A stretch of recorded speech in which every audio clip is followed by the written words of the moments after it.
While much of the world is still testing OpenClaw, China is already putting it to work in real world robots.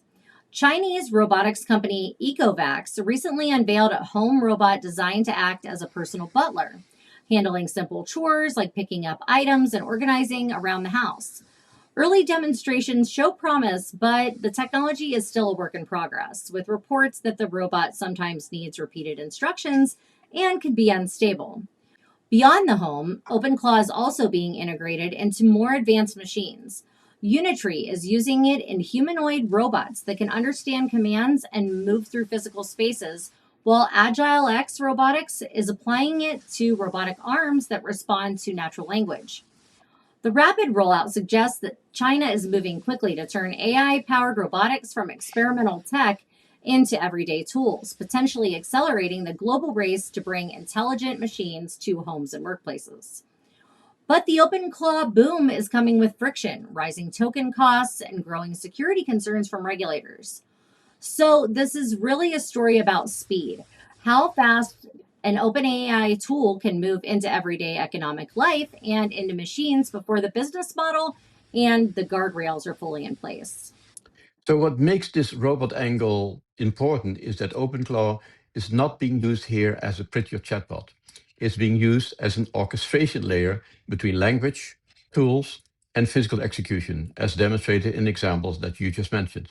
So that's a very different technical role that we've seen up to now, because the agent is no longer just generating text.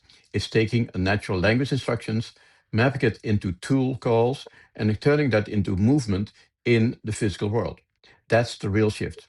Once the agent becomes a layer that links intent to device action, you are no longer talking about software assistance, you're talking about an embodied task execution. And technically, that raises the bar immediately. A robot has state, latency, collision risk, recovery problems, and physical consequences when a plan goes south. So, an open claw style system in robotics has to do more than talk smooth. It has to break tasks into steps, keep track of what the machine is doing, recover from bad actions, and stay inside motion and safety limits. That's why this matters so much. China is not just popularizing an agent framework, it's starting to test whether an agent framework can become a usable control layer for real machines. And that matters globally because people in the West still tend to underestimate how quickly adoption can broaden once the barrier to entry falls. And that's also why China is such an important proving ground for this. While companies in the US are still experimenting with these systems, China is already pushing them into the real world. And open class style platforms are being integrated into robots, from home assistants to industrial machines.